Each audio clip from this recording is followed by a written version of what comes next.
Hey yo, what is up? Another new tank has entered the final phase of supertest on the RU server. This is the TST.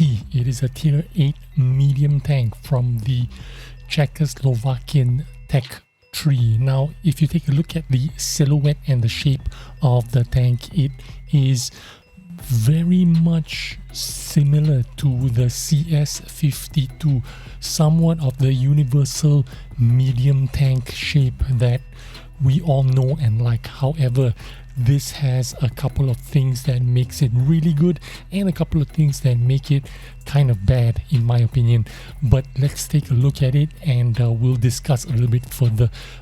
As you can see from the look of the tank, you can see what separates it from other tanks in tier 8 is that this funny looking turret. Look, it looks like there's a small turret and then there's like 4 blocks attached to it on all 4 corners, making up some kind of armor. Now historically, this was supposed to be some kind of screen protection or armor, but it was polyester armor or polyurethane armor they call it. So it was some kind of layered armor, screen protector for RPGs and heat-seeking missiles, I suppose. I have no idea, but this was something of a development technology that they would eventually incorporate into the modernization of the T55 tanks. Now, this is what they say is historical, but you know, they can make up any kind of excuse they want when they want to come up with a new tank, and I don't blame them. This tank looks pretty cool. It looks like what a tank would look like if I was 10 years old and you told me to draw a tank, and I would draw a tank with this kind of silhouette. This is what I expect a tank to look like. Pretty cool looking. I think it's pretty sexy, to be honest with you.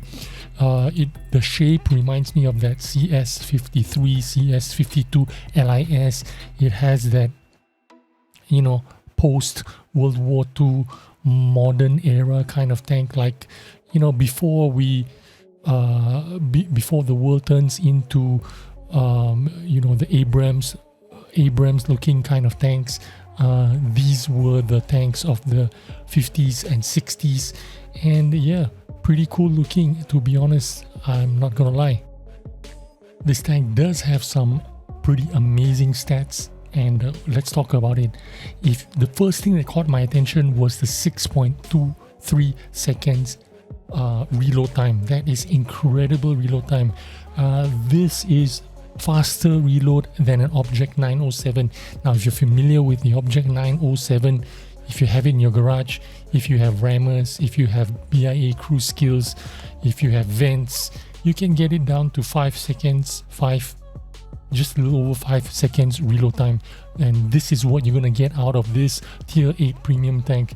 Imagine with everything kitted out, your tank will have 5 seconds reload time, 224 penetration on standard AP shells, 252 penetration on APCR shells, which is pretty impressive, with 300 alpha damage. So reloading every 5 point something seconds and just keep firing away.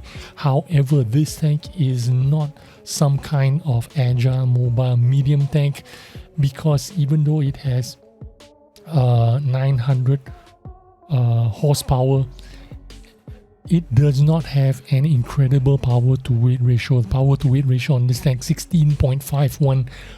It makes it, like, in terms of mobility, like a quick heavy tank is what I would say this is going to be like. 50 kilometers an hour going forward is pretty quick. Rotation speed is pretty good as well, 31.29 degrees per second. This means it can rotate the hull pretty quickly, but that power to weight ratio is pretty low for a medium tank. It is not a T44-100, so I don't think this has the agility and mobility of a true Russian medium tank. It is Czechoslovakian after all. It can't be better than a Russian medium tank. Now remember, we talked a little bit about that weird turret armor.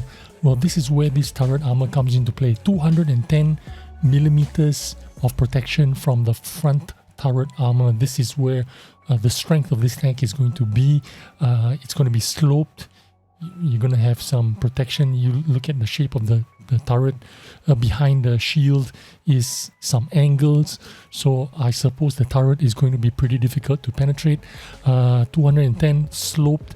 The hull armor is nothing much to speak of, only 80 millimeters. But yeah, the strength is on the turret armor and that quick reload gun. However, there are some penalties. The dispersion is 0.43 dispersion. This is worse gun accuracy than a heavy tank. 0.43 dispersion is like an IS-3 or something like that. Maybe an IS-3, even an IS-3 has better accuracy than this gun, I'm not sure. But you know where I'm getting at. The penalty is on the accuracy. You've got to be face hugging your enemies in order to make use of that 5-second reload time, so it's going to be pretty difficult to play. But the aim time on this tank, 1.92 seconds, makes it really quick to aim, really quick to reload. However, you're gonna hit what, 1 out of 3 shots because of that accuracy. I don't know, but we'll see what happens. So far the idea is this tank is only going to be an RU exclusive, but we all know about Wargaming's promises. We don't know what's going to happen. They could have some back channel handshake where they share tanks later in the future.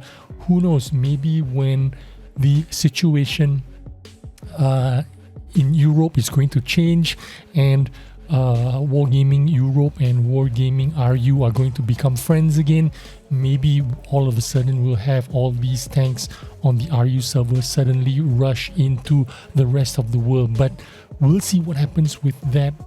But what I can tell you, one thing is for sure, is the RU region is receiving a lot of new content, a lot of new tanks. Seems like all the designers, all the dev team went back to Mother Russia, and there they will flourish. I hope you enjoyed this video and took some useful information, and I will see you on the next video. Bye bye.